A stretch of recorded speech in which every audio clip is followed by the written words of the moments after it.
안녕하세요. 오늘도 사연살롱을 찾아주셔서 감사합니다. 뒤늦게 친정엄마와 함께 살고 있는 40대 여성이에요. 이 나이에 친정엄마랑 같이 사는 게 이상할 수도 있지만 제게는 평생 바라던 꿈 같은 일이었어요. 엄마와 저는 30년 가까이 생사도 모른 채 떨어져 살아야 했거든요. 저희 아빠는 여자관계가 복잡했어요. 신혼 초부터 두 집 살림을 했는데 그 사실을 엄마한테 들키자 시치미를 떼며 오히려 엄마를 의부증 환자로 몰아세웠어요. 죽은 내 친구 와이프일 뿐이라고. 불쌍해서 위로해주느라 몇 번 찾아갔던 것 뿐이라니까. 정 못 믿겠으면 전화해서 물어봐. 당신 이러는 거 정신병이야. 괜한 사람 잡지 말고 병원이나 가봐. 하지만 아빠 말은 다 거짓말이었어요. 얼마 뒤 아빠의 내연녀가 엄마한테 찾아와서 아빠와의 관계를 털어놓곤 이혼해달라고 부탁을 했거든요. 불행인지 다행인지 친할머니가 나서서 여자를 떼어내긴 했지만 그 일로 엄마는 이혼을 결심했어요. 하지만 하필 그때 임신 사실을 알게 되었고 결국 저 때문에 이혼 결심을 포기하고 말았죠. 아빠는 앞으로는 절대로 딴 여자한테 한눈 팔지 않겠다고 약속을 했지만 엄마가 임신한 상황에도 몰래 외도를 이어갔어요. 차라리 그때 이혼을 했더라면 엄마도 저도 떨어져서 살지 않아도 됐을 텐데 모질지 못한 탓에 상처만 남게 된 거예요. 제가 태어난 후로도 아빠의 외도는 끊이지 않았고 엄마는 끊임없이 아빠를 의심했어요. 제 기억 속 엄마는 아빠가 퇴근하고 돌아오면 겉옷에 코를 대고 냄새부터 맡곤 했어요. 혹시라도 여자 화장품 냄새가 나지 않나 확인하기 위해서였죠. 박스 테이프를 둘둘 말아서 아빠 옷에 붙은 여자 머리카락을 찾기도 했고요. 그럴 때마다 아빠는 화를 냈어요. 뭐 하는 짓이야? 제발 작작 좀 해. 사람이 숨막혀서 살 수가 없잖아. 내가 오죽하면 이러겠어? 나도 정말 이러기 싫어. 근데 어떻게 의심스러운 걸. 당신이 그동안 한 짓이 있는데 내가 어떻게 믿냐고. 날 이렇게 만든 건 당신이야. 나도 이러는 내가 싫어. 결국 엄마는 정신과 상담까지 받게 됐어요. 모든 게 아빠 때문에 벌어진 일이었지만 아빠를 비롯해 친할머니와 고모는 전부 엄마 탓을 했어요. 다 애미 네가 자초한 일이다. 세상 남자들 중에 바람 한 번 안 피는 남자가 어디 있다니. 지나가는 바람이다 생각하고 그냥 넘기면 그만인걸. 네가 후벼 파니까 너도 힘들고 애비도 너한테 정 떨어지는 거 아니겠냐고. 따지고 보면 이게 다 니네 친정부모가 널 오냐오냐고 키운 탓이다. 누굴 탓하겠냐? 다 네 팔짱걸. 뻔뻔한 남편의 자기 자식 허물도 모두 며느리 탓으로 돌리는 시어머니까지 모두가 엄마의 적이었어요. 그러는 사이 엄마의 의부증은 점점 심해졌고 하루가 멀다 하고 부부싸움이 이어졌어요. 그럴 때마다 친가 식구들 외가 식구들이 달려와 뜯어 말렸고 피말리는 싸움을 이어가던 어느 날 부모님은 이혼 서류에 도장을 찍었어요. 제가 3학년 때였는데 학교에서 돌아와 보니 엄마가 집에 없더라고요. 대신 친할머니가 안방에 널브러진 옷가지를 정리하고 계셨어요. 제가 엄마는 어디 갔냐고 묻자 네 엄마는 남자랑 눈 맞아서 자식이랑 남편도 버리고 집을 나갔다고 했어요. 솔직히 그 말이 믿기지 않았어요. 아무리 제가 어리긴 했지만 그동안 제가 봐온 우리 엄마는 그럴 사람이 아니었거든요. 하지만 할머니 말이 다 틀린 건 아니었어요. 엄마가 나를 버리고 떠났다는 건 사실이니까요. 엄마가 집을 나가고 며칠 뒤 아빠는 젊은 여자를 집에 데려왔어요. 앞으로는 이 사람이 내 엄마야.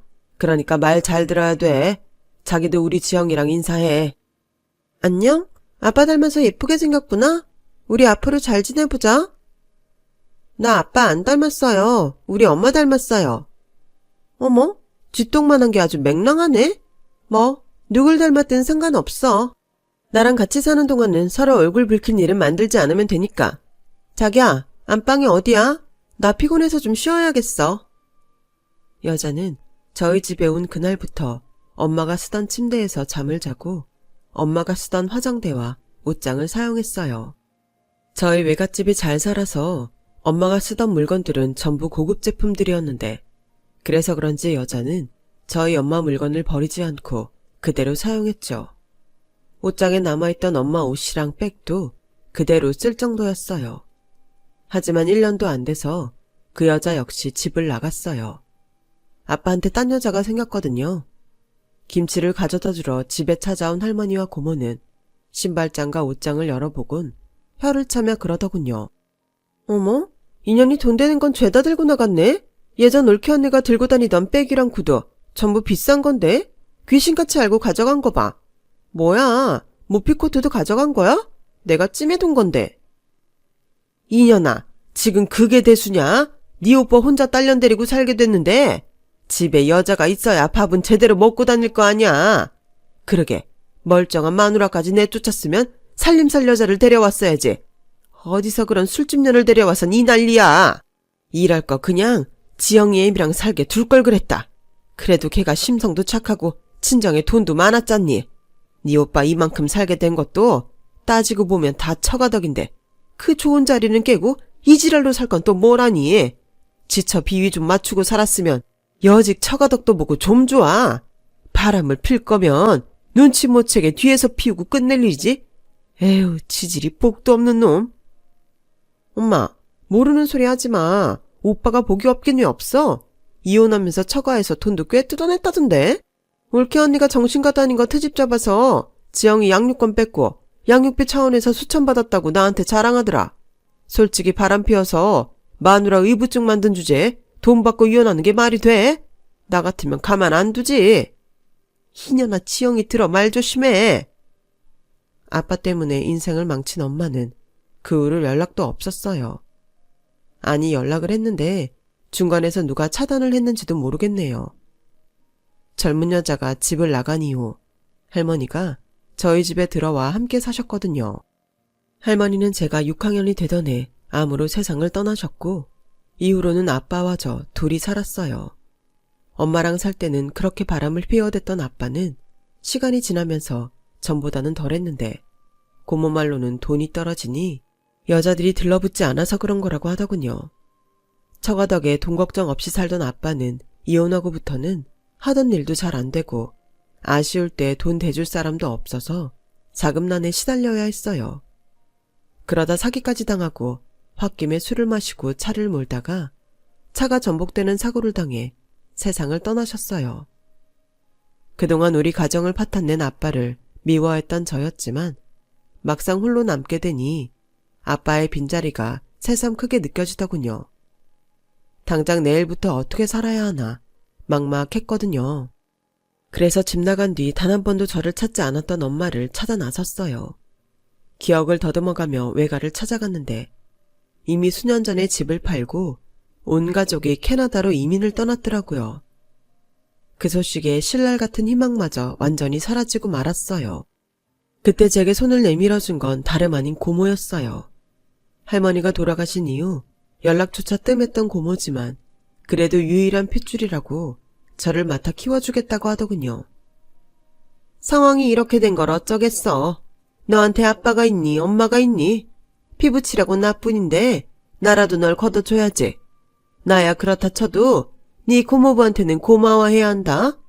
자기 자식도 버리는 세상에 한 다리 건너 초조카를 키워주는 사람이 어디 흔하니? 그러니까 이 고모 체면을 생각해서라도 말 잘 들어야 해.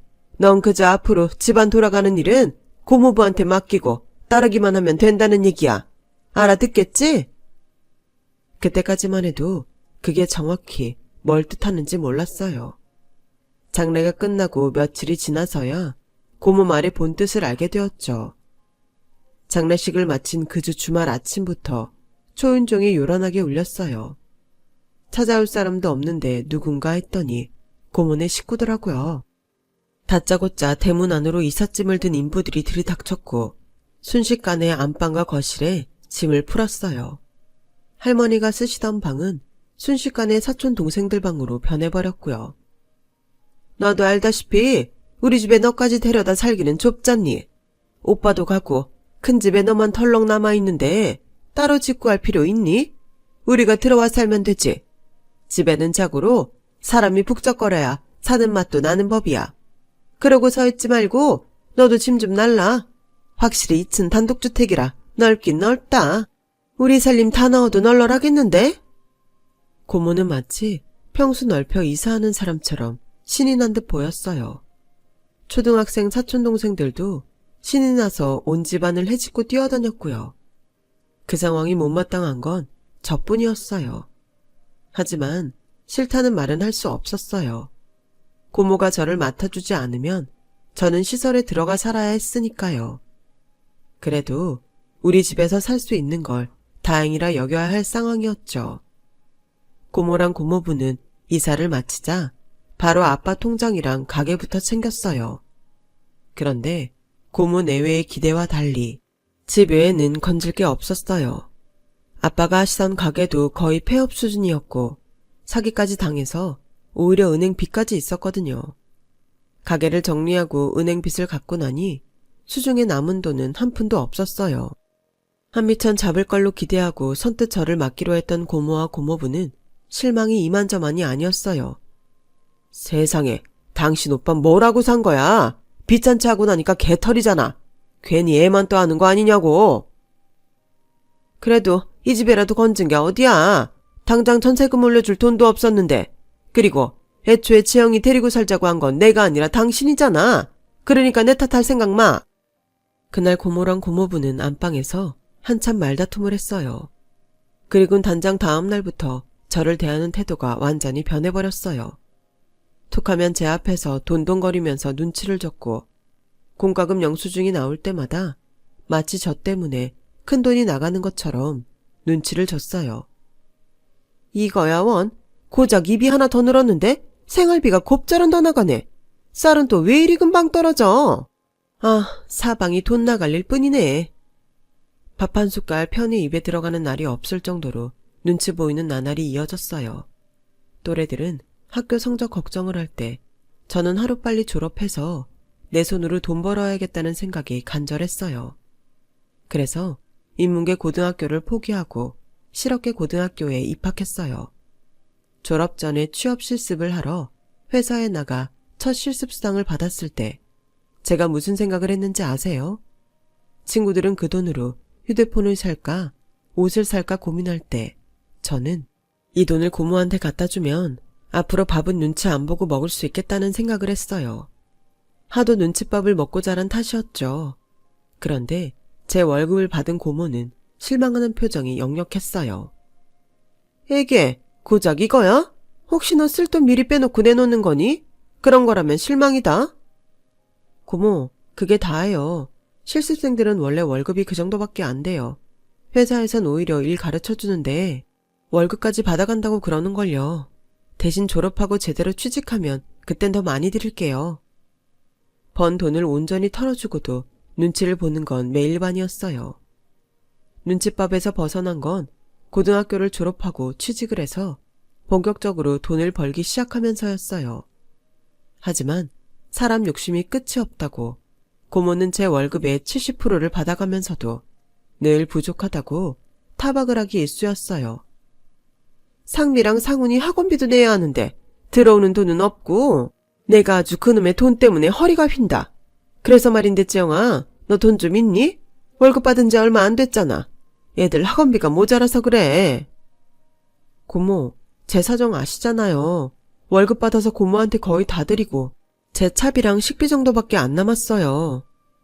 어머, 너 말 이상하게 한다. 쥐꼬리만한 돈 떼어주고선 어디 거의 다 줬다니? 누가 들으면 내가 너 앵벌이 시키는 줄 알겠다? 막말로 오갈 데 없는 너 지금까지 키워준 게 누구니? 나 아니었으면 너 고아원에서 살 뻔했던 거 기억 안 나? 사람들이 화장실 들어갈 때랑 나올 때가 다르다더니 예전에 네가 뭐라고 했니? 취직하면 돈 많이 준다더니 이게 많은 거니? 지나가던 개가 웃겠다 얘. 내가 말을 안 해서 그렇지.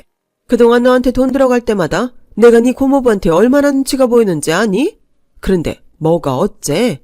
네가 돈 좀 번다고 유세를 떨고 싶은 모양인데 너 그러는 거 아니다. 사람이 도움을 받았으면 은혜를 갚을 줄도 알아야 되는 거야. 고모는 매번 서운하다고 소리쳤지만 덧셈 뺄셈을 할 줄 아는 사람이라면 고모의 이런 주장이 틀렸다는 걸 알 수 있을 거예요. 고모가 저를 키우는 데 들어간 돈보다 제가 고모한테 가져다 드리는 돈이 솔직히 더 많았으니까요. 그래도 그때는 날 키워준 분이니 서운함보다는 고마운 마음을 갖는 게 도리라고 생각하며 참았어요. 그런데 남편과 연애를 시작하면서 참는 것만이 능사가 아니란 걸 깨닫게 되었죠. 남편과 저는 회사 근처 식당에서 처음 만났어요. 아무리 회사 근처에 식당이 많다고는 해도 직장인들의 지갑 사정에 맞는 곳은 한정적이라서 식당에서 자주 마주치는 경우가 덜어 있는데 제 남편도 그런 경우였죠. 자주 마주치다 보니 처음엔 눈인사를 나누기 시작했고 그러다 서로 대신 식당 줄을 서주는 사이까지 되었어요. 매일 점심시간에 남편과 만나 대화를 나누는 건 유일한 낙이 되어버렸죠. 그렇게 사심을 감춘 만남을 몇 달간 지속하다가 우리는 사귀게 되었어요. 물론 같이 밥을 먹는 동료들한테도 그 사실을 숨긴 채 말이에요. 남편은 격리과 직원인 저보다 오히려 금전관리에 능했어요. 어릴 때부터 모아둔 명절 용돈에 중고등학생 때 몰래 아르바이트를 해서 번 돈을 종잣돈 삼아 주식 투자를 했을 만큼 그쪽으로 관심과 재주가 있는 사람이었어요. 그런 사람과 사귀다 보니 저 역시도 그쪽에 관심이 생기기 시작했고 퇴근 후 남는 시간을 활용해 투잡을 뛰며 종잣돈 만들기에 나섰어요. 내 미래를 위해 무언가를 해야겠다고 나선 건 처음이라서 몸은 고단해도 마음은 늘 들떠 있었어요. 한 달 죽어라 이래도 대부분의 월급이 고모 손으로 고스란히 들어갈 뿐 내 손에 남는 게 없어 허탈했는데 투잡을 하고부터는 희망이 생겼거든요. 거기다 미래를 함께하고 싶은 사람까지 곁에 있으니 더 바랄 게 없었죠. 나도 드디어 내 가정을 꾸릴 수 있다는 꿈에 부풀어 하루하루를 보내던 어느 날 남편이 불쑥 제가 사는 집이 누구 소유냐고 물었어요. 다른 이유가 있어서 그런 건 아니야. 결혼을 하려면 서로에 대해 제대로 알 필요가 있다고 생각해서 묻는 거야. 솔직히 이해가 안 가는 부분도 있고. 이해가 안 간다니 뭐가?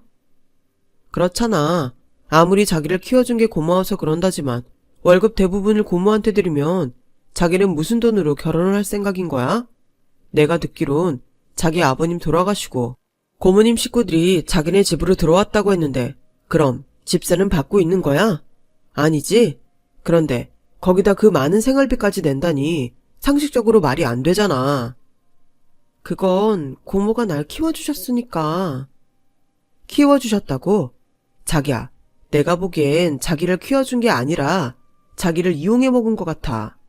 자기 집에 점령군처럼 밀고 들어와서 집세 한 푼 안 내고 당신 부려서 집안일도 하고 거기다 매달 돈까지 받는데 누가 누구를 키워줬다는 건지 도통 이해가 안 가네. 자기가 말하기 힘들면 내가 대신 고모님한테 얘기할게. 인정 따지고 참아주다가는 자기만 호구되는 거라고. 사실 그동안 알면서도 묻어두고 있던 사실이라서 남편 말에 반박할 수가 없었어요. 저도 사람인데 어떻게 내가 당하고 있다는 걸 모르겠어요. 또다시 세상에 혼자 버려지는 게 두려워서 눈 감고 귀를 닫았을 뿐이죠. 그런데 이제는 제 곁에 든든한 남편이 있으니 저도 조금은 용기를 낼 수 있을 것 같았어요. 그래서 결혼을 앞두고 남편과 함께 고모와 고모부 앞에서 그간 피해왔던 얘기를 꺼냈어요. 저 성우 씨랑 결혼하려고요. 그래서 말인데요. 이 집 팔까 해요. 결혼자금으로 쓰려고요. 뭐? 집을 팔아서 결혼자금으로 쓰겠다고? 그럼 우리는? 이날일 때까지 너 키워준 우리는 길바닥에 나 앉으란 소리냐? 어머머 세상에. 이래서 옛말에 머리 검은 짐승은 거두는 게 아니라고 그러는가 보다. 내가 이렇게 조카한테 뒤통수를 맞을 줄 누가 알았겠니? 난 이 집에서 못 나가. 내가 왜 나가? 여긴 우리 오빠 집이고 난 오빠를 대신해서 이날일 때까지 널 키웠는데 이게 어떻게 네 집만 되니? 날 내쫓고 싶으면 그동안 키워준 값 주고 내쫓아. 그전엔 어림도 없어. 죽어도 못 나간다고 길길이 뛰는 고모와 고모부한테 남편이 나섰어요. 그러시죠. 키워준 값 받으셔야죠. 한 푼도 빠짐없이 드릴게요. 그 대신 두 분께서도 주셔야겠습니다. 그동안 이 집에 사시면서 월세는 한 번도 안 내셨더라고요. 거기다 매달 이 사람한테 월급의 70%에 달하는 돈까지 받으셨고요. 그뿐인가요? 목돈 필요할 때마다 따로 더 가져가셨고요. 그거 다 계산해서 그동안 누가 더 챙겼는지 따져보자고요. 두 분 다 동의하시는 거죠? 그러자 고모랑 고모부는 꿀먹은 벙어리처럼 입을 다물었어요. 결국 결혼식을 앞두고 고모네 가족은 저희 집에서 나갔어요. 그동안 제 월급에서 떼어들인 돈은 저를 키워준 보답의 뜻으로 드렸고요. 남편은 그 돈도 끝까지 받아야 한다고 했지만 그래도 제가 혼자가 됐을 때 저를 데리고 살아준 거에 대한 고마움은 그렇게라도 전하고 싶었어요. 집을 팔고 그 돈으로 결혼 자금에 보탤까 하다가 그 동네에 재개발 소식이 있어서 좀 더 묵혀두기로 했어요. 전세나 월세를 놓으려고요. 그랬더니 남편이 서운한지 그러더군요. 새 놔봐야 얼마나 받는다고 그래. 그러지 말고 우리가 들어가 살면 어때? 어차피 우리 살 집도 구해야 하잖아. 우리 둘이 살기엔 집이 좀 크잖아. 게다가 자기랑 내가 모은 결혼 자금도 있으니까 새 놨다가 재개발 진행되면 그때 처분하면 되고. 그때는 별 생각 없이 그렇게 정한 건데 지나고 보니 그러길 잘했다는 생각이 드네요. 만약 그때 우리 집에서 신혼을 시작했다면 남편 좋은 일만 할 뻔했거든요. 결혼 후에도 남편은 툭하면 친정집 명의를 공동명의로 바꾸자고 요구했어요. 시어머니는 한술 더 떠서 전세 사는 아주버님 내외가 거기에 들어가 살면 안 되겠냐고 하더군요. 아가, 그깟 보증금 받아봐야 은행이자도 얼마 안 나온다. 그럴 거 큰애네 들어가 살라고 하면 형제간의 우애도 돈독해지고 너도 인심 얻는 거 아니겠니?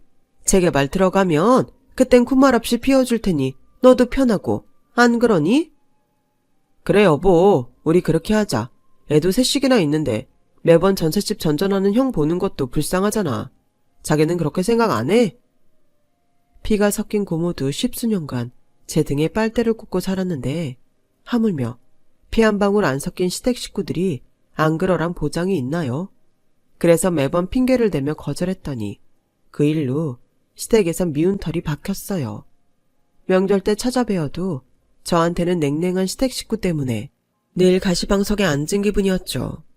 문제는 제 남편이 그들보다 더하면 더했지 덜하지 않았다는 거예요.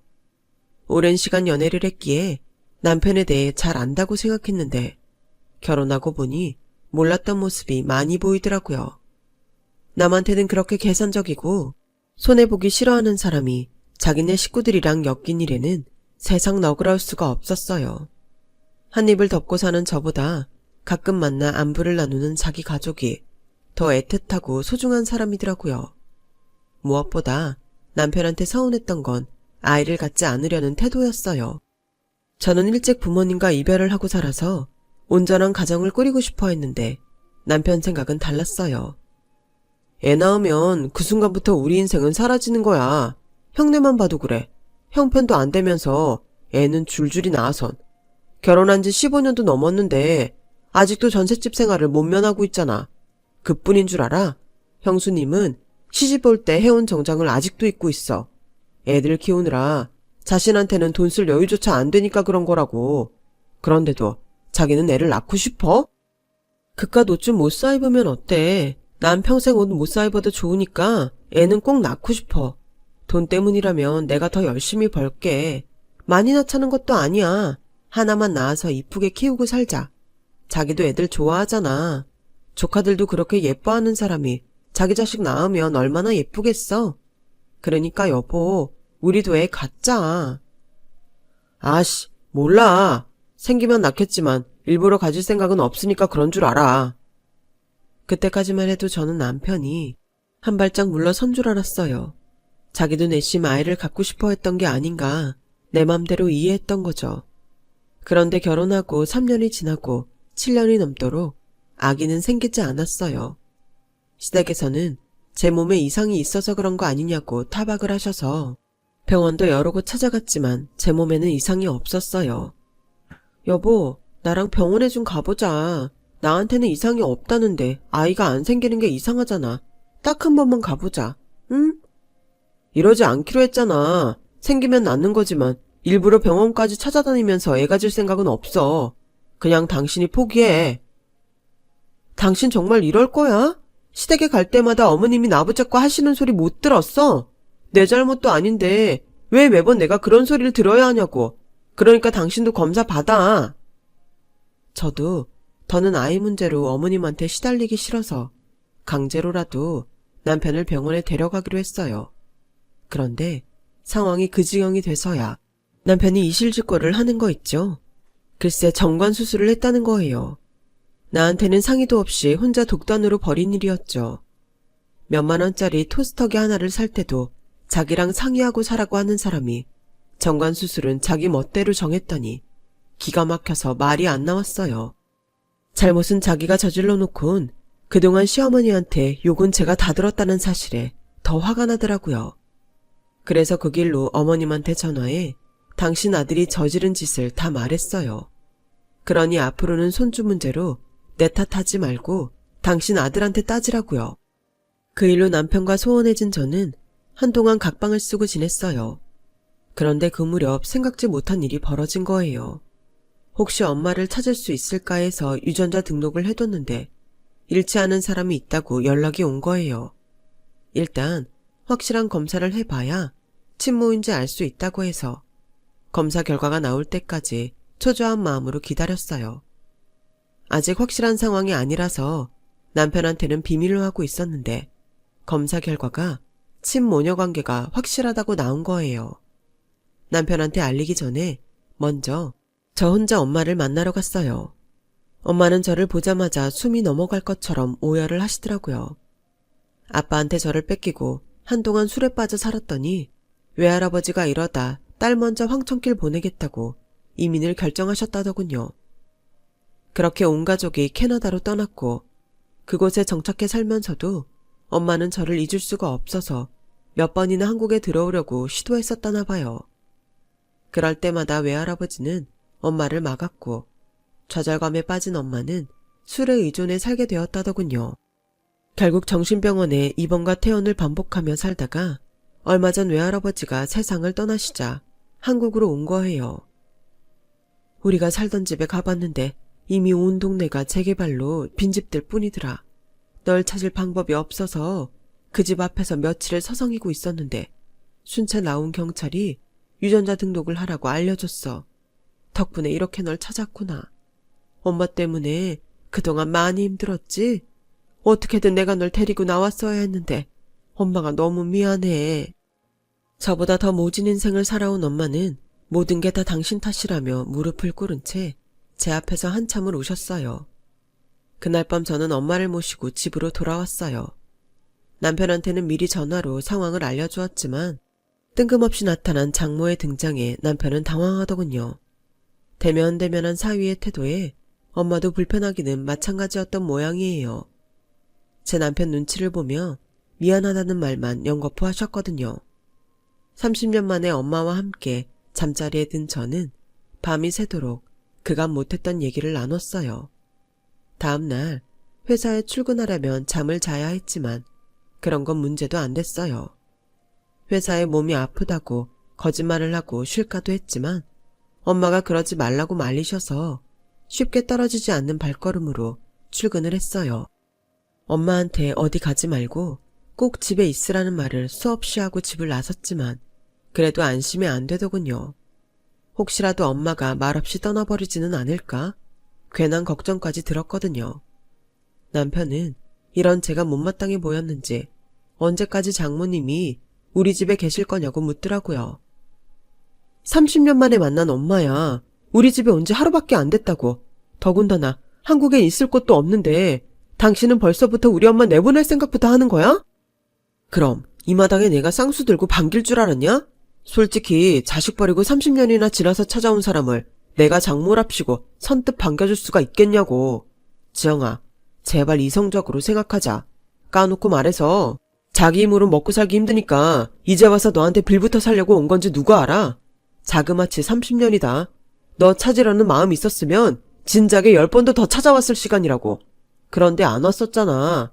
집도 절도 없는 지금에 와서야 널 찾아온 걸 보면 뻔한 거 아니니? 암튼 난 장모고 뭐고 못 받아줘. 그러니까 당장 내 집에서 내보내. 나 분명 경고했다. 안 내보내면 그땐 내가 직접 네 엄마 내쫓을 테니 알아서 해. 에이, 재개발로 돈 좀 만지네 했더니 별게 다 달라붙고 지랄이야. 너 똑똑히 들어.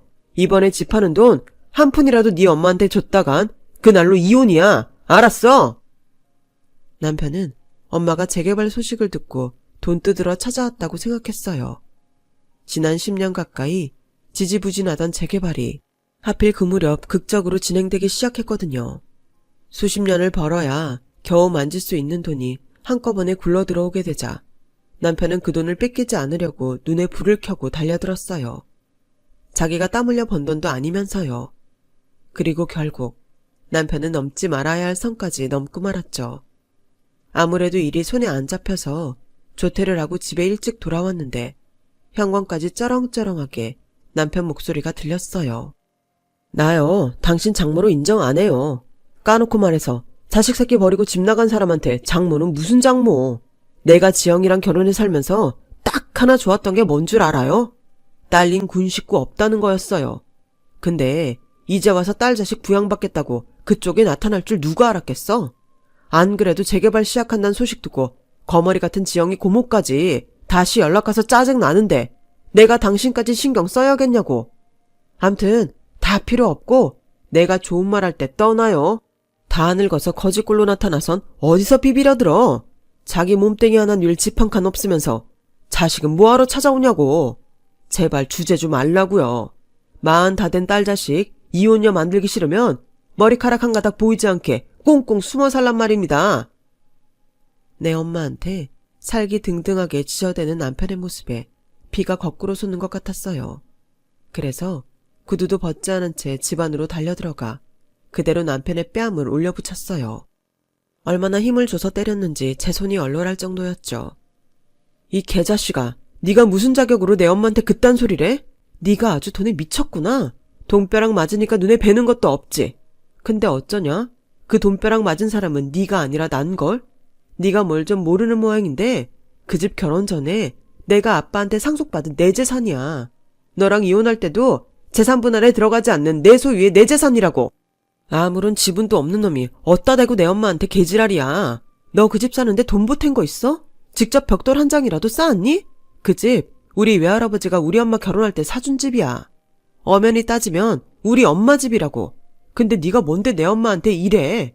니까짓 게 뭔데 이러냐고. 우리 엄마한테 몸뚱이 늘 집 한 칸 없으면 주제 파악이나 하라고 했니? 그건 우리 엄마가 들어야 할 소리가 아니라 네가 들어야 할 소리야. 나 너랑 이혼하고 갈라 살 거거든. 지영아, 내가 잘못했어. 오늘 일은 내가 잠깐 돌았었나 봐. 다시는 안 그럴게. 내가 장모님한테 정말 잘할게. 그러니까 이혼 얘기는 없었던 걸로 하자.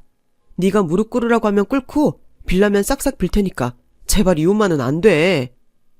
남편은 바닥에 무릎까지 꿇고 앉아 두 손을 싹싹 빌었어요. 아니, 이번 일 때문에 이러는 거 아니야. 너 그런 놈인 게 하루 이틀이니? 난 너한테 기대도 안 했어. 내가 이혼하려는 이유는 따로 있어. 네가 나 몰래 정관수술까지 하고도 내가 니네 식구들한테 애 못 낳는다고 구박당할 때 입 쳐닫고 모른 척한 네 놈한테 정 떨어져서 하는 거야. 너라면 그런 인간이랑 정 떨어져서 살 썩고 살 수 있겠니? 알아보니까 네가 한 짓은 이혼 사유로 충분하다고 하더라. 그러니까 구차하게 무릎 꿇고 빌지 말고 팽팽 돌아가는 네 계산기로 재산분할 금액이나 계산하라고. 그렇게 저는 남편과 이혼을 했어요. 엄마는 당신 때문에 그런 거라면 다시 생각해보라고 만류하셨지만 저는 재고할 생각은 손톱만큼도 없었어요. 남편과 이혼하고 엄마와 함께 살게 된 저는 다니던 직장을 그만두고 새로운 삶을 살기로 했어요. 주님 밑에 건물주라고 최근에 6층짜리 근린 상가주택을 구입해서 건물주로 살게 되었거든요. 꼭대기층에는 우리 모녀가 살고 있는 집이고 나머지 층은 새를 놓았어요. 1층 상가 중 하나에 카페를 차려서 엄마랑 함께 운영도 하고 있고요. 아직 장사가 잘 되는 편은 아니지만 가게 월세랑 인건비 안 드는 장사니까 큰 걱정은 없어요. 엄마를 만나고 좋은 일만 연이어 생긴 덕에 이런 꿈 같은 삶도 살게 됐네요. 외할아버지가 사주셨던 우리 집이 재개발되면서 벌게 된 돈과 외가에서 엄마 앞으로 보내준 할아버지 유산을 합해서 건물을 샀으니까요. 그리고 얼마 전 세입자랑 전세 계약을 하러 근처 부동산에 갔다가 우연히 전 남편을 보게 됐어요. 얼마 안 되는 보증금을 들고 전셋집을 구하러 왔더라고요. 제가 건물주가 됐다는 소식에 혹시 남는 방 있으면 자기한테 세놓으라고 하길래 태어나서 처음으로 인생 갑질 한번 해줬네요. 원룸 월세 보증금도 안 되는 돈으로 우리 집에 들어오겠다고? 이보세요 아저씨, 정신 차리세요. 세상이 그렇게 만만하지가 않아요. 이 아저씨가 아직 남의 집을 날로 먹으려는 버릇을 못 고친 모양인데 그러다 크게 다칩니다. 아참, 그쪽이 그랬지. 우리 엄마가 빈털털이라고. 근데 어쩌나? 이 집 우리 엄마 돈으로 산 건데. 그 말인즉슨 죽었다 깨나도 당신은 내 집에 새 못 들어온단 소리야. 쪽팔려서 우리 엄마 얼굴을 어떻게 보겠어? 그러니까 일찌감치 꿈 깨. 결국 남편은 반백살을 앞두고 월세방을 전전하는 신세가 되었어요. 그러게 있을 때 잘할 것이지. 사람들이 왜 이렇게 어리석은지 모르겠네요. 아무튼 오랜 시간을 돌고 돌아 다시 엄마와 살게 된 저는 인생 2회차를 사는 기분으로 열심히 살아가려 합니다. 지금까지 제 사연을 들어주셔서 감사드려요. 항상 건강하세요. 여러분, 사연 댓글에 응원과 현명한 조언 부탁드려요. 좋아요와 구독은 저에게 큰 힘이 됩니다. 오늘도 좋은 일 가득하세요.